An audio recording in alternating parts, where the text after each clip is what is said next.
네, 안녕하세요. 교통사고 전문 김경남 변호사입니다. 여러분들 오늘은 교통사고 사망 중상해 사건에서 소송이 합의보다 유리한 이유, 반드시 소송으로 가셔야 하는 이유를 사례에 비추어 가지고 설명드리겠습니다. 이 사건은 보행인이 무단횡단을 하던 중에 오토바이에 충격을 당해 가지고 사지마비를 입은 사건입니다. 이 사건에서 총 3억 6천만 원의 손해배상 책임이 인정됐습니다. 이 사건 우선 원고분께서는 밤 11시 30분에 편도 1차로에 도로를 무단횡단했습니다. 그러다 그곳을 지나가는 오토바이에 충격을 당해가지고 머리 부분에 상해를 입고 사지마비가 왔습니다. 이 사건에서 가해자하고 보험사는 무과실을 주장했습니다.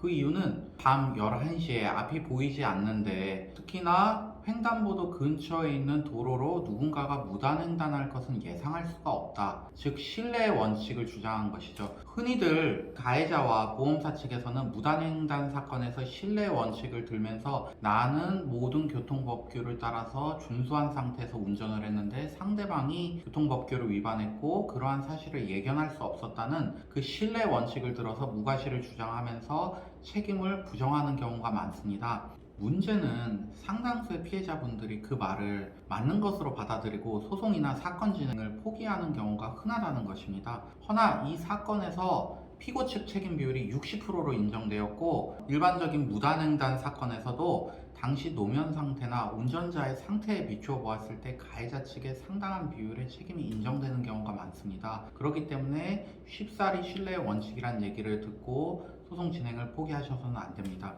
우선 판결 결과부터 말씀드리겠습니다. 이 사건 원고분께서는 총 3억 6천여만 원을 인정받았습니다.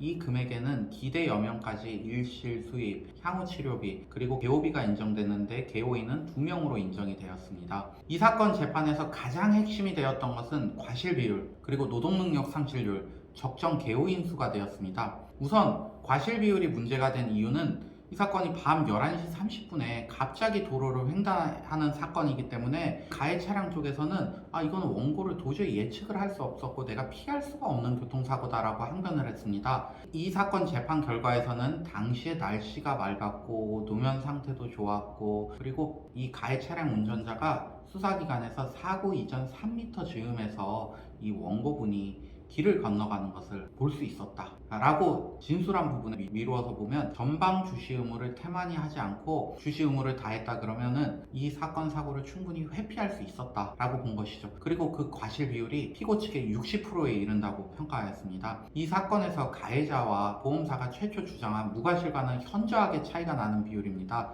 노동능력 상실률 관련해서도 치열한 다툼이 있었는데요. 통상적으로 이런 사지마비가 발생한 사건에서 가해자나 보험사 측에서는 이게 불완전하게 신경이 손상된 것이므로 향후에 충분한 치료를 받고 나서 감정이 이루어져야 되므로 감정기일이 후일로 밀려야 된다. 그리고 또한 감정이 진행된다 그래도 그 후 감정기일 이후에 호전될 수 있는 가능성을 반영해가지고 그만큼 경감된 부분에 노동능력 상실률만이 인정되어야 된다고 주장합니다. 허나 이 사건에서 원고분의 상태는 호전 가능성이 떨어지는 완전한 신경 손상으로서 평가가 되었고 결국 맥브라이드 장애 평가표에 의해서 100%의 노동능력 상실이 인정되었습니다. 다음으로 적정 개호인 숫자 관련해서도 다툼이 치열했습니다. 통상적으로 사지마비 사건에서는 원고 측에서는 당연히 개호비를 많이 받기 위해서 2인에서 3인의 개호인 숫자를 주장합니다. 반면 피고 측에서는 개호인이 전혀 필요가 없거나 개호의 필요성이 인정된다 그래도 1일 0.5인 수준의 개호비만 인정되어야 된다고 주장합니다. 이 근거는 요새 병원 같은 데 보면은 상시 케어 시스템이라고 해가지고 즉 간호사가 상주하고 있기 때문에 개호인이 필요하지 않은 병원들이 많습니다. 요새 병원 시스템이 그렇게 잘 발달되어 있기 때문에 특별하게 개호인을 선임할 필요가 없다. 그런 취지의 주장인 것이죠. 근데 이 사건에서는 법원 감정 결과에 따라서 사고 발생일부터 여명 종료일까지 1일 성인 여성 2인의 개호가 필요하다고 보았고 그 결과 개호비만 4억 5천만 원이 인정되었습니다.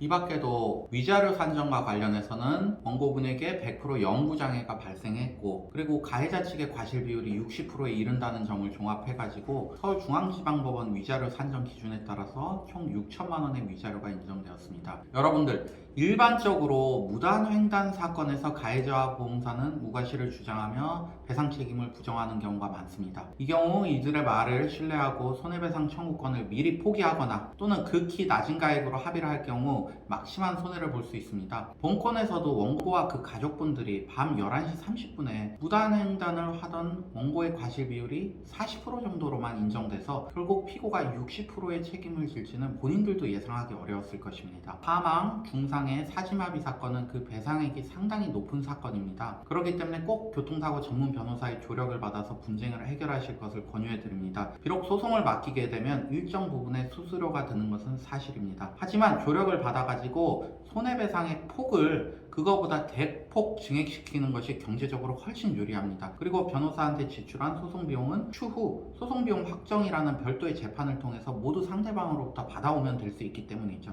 시청해주셔서 감사합니다.